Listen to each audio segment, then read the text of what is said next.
Vamos lá, pessoal, vamos falar de réplica hoje. Eu acho que é muito importante a gente abordar todos os passos do processo. Então, a réplica, ela é um instrumento não obrigatório, mas que é de extrema relevância processualmente falando. E eu quero mostrar para vocês o primeiro rito. O que o CPC prevê em termos de ritualística? O CPC prevê que eu preciso entrar com a petição inicial e indicar, 319 aqui, ó, já estou no artigo, qual é o juízo, ou seja, qual é a competência, qualificação completa do autor e réu. Qual é o fato? O que aconteceu? Quais são os fundamentos os fundamentos jurídicos que fundamentam o seu pedido? Qual é o pedido? O que que você quer exatamente em detalhe, detalhadamente? Não é um pedido genérico aberto, é um pedido certo e determinado. O valor da causa. Eu vou dizer quais são as provas que eu vou anexar nesse processo e se eu vou querer fazer audiência de conciliação ou não. Então, esse é o rito que prevê a petição inicial no CPC. Processo comum, geral, processo de conhecimento. A partir disso, então, eu tenho ali o meu documento principal para entrar com a ação. Só que, além da petição inicial, eu preciso instruir essa petição inicial com todos os documentos que são relevantes para a propositura da ação e que eu tenho acesso. Eu não posso escolher, não é uma faculdade minha escolher, não é uma faculdade minha dizer quais documentos eu vou juntar agora e quais eu vou juntar depois. Não é, é uma estratégia zero. Você tem que fazer a juntada de todos os documentos que você tem conhecimento, que vão provar o que você está ligando na petição inicial, com a petição inicial. Artigo 320. A petição inicial será instruída com os documentos indispensáveis à propositura da ação. Ou seja, a petição inicial será instruída, não é? Poderá ser e nem estrategicamente depois eu o faço. Não. É com a petição inicial e isso já está consolidado nos precedentes. Então, se a petição inicial ela tem que estar acompanhada dos documentos, qual é o motivo disso, né? Da onde vem isso? Tá, mas de onde é que surgiu isso, Matheus? Por que que é assim? Porque o processo ele é trabalhado em cima dos princípios constitucionais, sobretudo o contraditório e ampla defesa.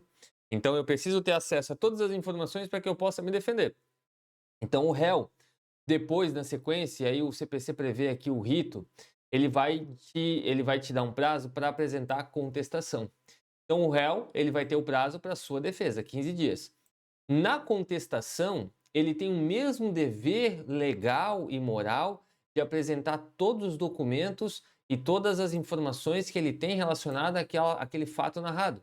E eu posso alegar preliminares, enfim, tem uma infinidade de situações aqui que não vem ao caso agora, porque a aula não é sobre contestação nem sobre petição inicial. É sobre o quê? É réplica. Mas para chegar na réplica, eu preciso que entendam que para eu apresentar uma petição inicial, eu preciso juntar todos os documentos. Para que eu junte uma contestação, eu também preciso juntar todos os documentos. Agora, se eu preciso de uma inicial e uma contestação, juntando todos os documentos, o que, que é então a réplica? A réplica é o seguinte: é se de alguma forma aquele réu trouxe algum fato impeditivo, modificativo ou extintivo do direito do autor, eu posso ser novamente ouvido para me manifestar sobre aquilo. Então, basicamente, é o respeito ao princípio do contraditório e ampla defesa. Então, se eu tenho petição inicial com todos os documentos, agora o que surge para o réu? Uma oportunidade de contestar com todos os documentos. E ele vai apresentar todos os documentos que ele tem. Você concorda comigo que eu, autor, não tive a oportunidade de me manifestar, às vezes, sobre documentos novos ou sobre fatos novos que foram apresentados ali? Se o juiz identificar, lendo a contestação, que esses fatos apresentados ou que esses documentos apresentados são fatos impeditivos, modificativos ou extintivos do direito do autor, eu posso, através disso, fazer, intimar o autor para que ele tenha a oportunidade de se manifestar sobre esses documentos.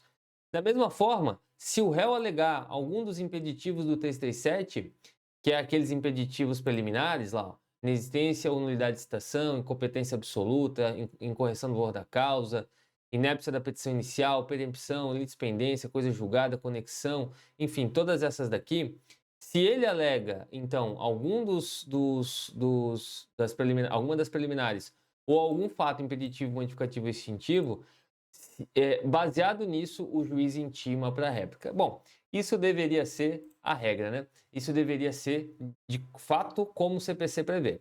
Na prática, então, basicamente, o que é a réplica? Respondendo de maneira mais objetiva e muito mais clara. Réplica é um instrumento pelo qual você rebate um fato impeditivo, modificativo ou extintivo ou as preliminares da contestação. Isso é réplica. Isso é para ser réplica. No fim, o que é réplica na prática? Porque isso é na teoria. Réplica na prática é o exercício de uma espécie de tréplica com relação ao que foi juntado na contestação. Então, petição inicial, documentos, certo? Contestação vai impugnar os documentos e os fatos, certo?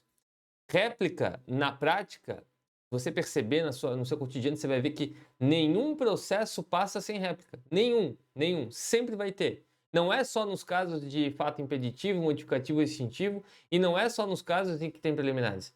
Todos os casos vão ter réplica. Por quê? Porque o juízo, ao invés de ele ler a contestação de plano, porque talvez não faça sentido, não é produtivo, ele já intima para a réplica para que o autor possa se manifestar sobre essas questões. E aí, no fim, o autor ele tem a oportunidade de quê? Se manifestar sobre essas questões e também impugnar fato novo ou documento novo. Então, a réplica ele é um instrumento pelo qual, na prática, né? É um instrumento pelo qual você vai focar em fato novo e documento novo. Fato novo que é extintivo, modificativo do direito do autor, ou impeditivo, ou preliminar. Esse é o foco central. Então, eu vou montar uma réplica agora. Fui intimado para apresentar a réplica, Matheus. Como é que eu tenho que fazer ela? Tá. Dos fatos apresentados pelo réu. E aí, eu vou abordar os fatos. Que ele trouxe fato novo, impeditivo, modificativo e extintivo. Aquilo que eu entender que é importante, que é novo, que ele trouxe, que eu não abordei na minha petição inicial, eu tenho que manifestar, sob pena de confissão ficta. Então, e preliminares. Então, primeiro tem até uma inversão aqui. Antes de falar dos fatos, eu vou falar das preliminares. Então, preliminarmente, das preliminares abordadas pelo réu, e aí eu vou elencar elas e vou impugnar elas. Depois, dos fatos apresentados pelo réu, e aí eu vou abordar eles. Terceiro tópico, dos documentos juntados. Eu vou impugnar os documentos. Esse é o foco da réplica. É você tratar a prova para que você desconstitua ela e para que você tenha a oportunidade de se manifestar, uma oportunidade constitucional, inclusive, de se manifestar sobre ela. Para que você tenha o exercício do contraditório pela defesa, para que você possa, de alguma forma, impugnar, aceitar, contrapor, enfim. A réplica, ela tem essa finalidade. Não é você pegar a petição inicial do dano moral, aí você aborda todo o dano moral. Aí daqui a pouco contestação da ausência do dano moral, aí o réu vai lá e contesta todo o dano moral. Aí você na réplica da existência do dano moral, aí você vai lá e escreve tudo de novo dano moral. Não é isso, não faz sentido. Se pensa comigo, se fizesse sentido isso, nem precisaria de réplica então. Porque afinal de contas você só está repetindo o que era inicial. O foco da réplica é curto, 2, 3 folhas nas ações comuns, no máximo, trazendo esses 3 pontos. Dos preliminares, se houver, na contestação, porque é o momento de abordar sobre isso, conforme prevê o CPC 350 e 351 até o 53. Depois dos fatos apresentados pelo réu, mas foco nos fatos novos, porque não há necessidade de você abordar aquilo que você já falou na petição inicial, você já deu sua versão dos fatos.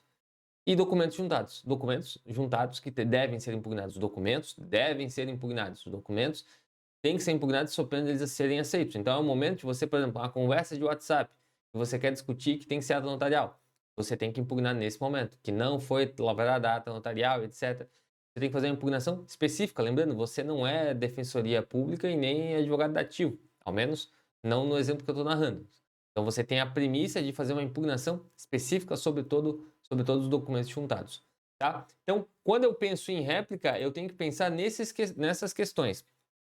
É o 350 até o 353 que vai realmente respaldar o teu direito a replicar a contestação. E por que então não abre uma tréplica? Porque na réplica não é para eu juntar documento novo.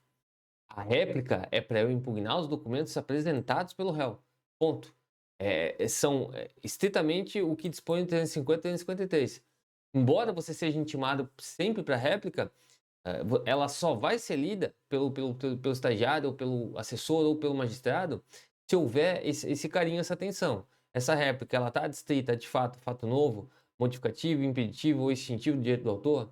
essa réplica ela está distrita às preliminares, essa réplica ela está distrita aos documentos, se tiver, vai ser lido e vai servir de base para os teus recursos e outros elementos que você vai trazer no processo, das provas que você vai trazer no processo.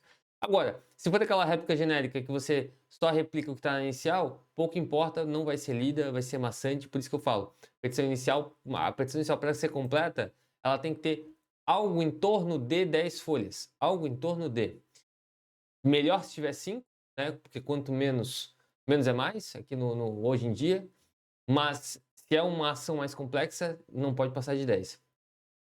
Se passar de 10, tem alguma coisa errada. Não é um artigo científico. É para ser uma coisa objetiva.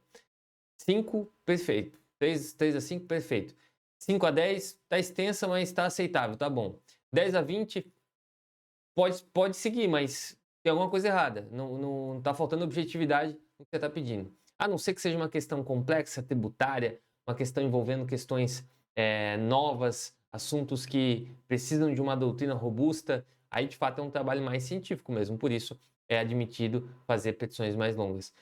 Ouvi recente um caso em que um juiz mandou o autor reduzir de 20 para 10 e o tribunal foi lá e disse que não, que o juiz tinha que ler as 20. Concordo com essa mesma opinião, tem que ler as 20 mesmo, porque afinal de contas foi feito com todo carinho do mundo, mas penso que realmente 20 é muito. Não haveria essa necessidade se o advogado soubesse ser mais objetivo, conciso e direto ao ponto. Feito! Então isso é réplica 350, 353 e é assim que você deve montar a sua réplica. Eu espero que isso tenha ajudado e contribuído com todos vocês para que todas as réplicas sejam lidas e não seja só mais uma petição dentro do processo. Então ficamos por aqui e nos encontramos na próxima semana. Um abraço!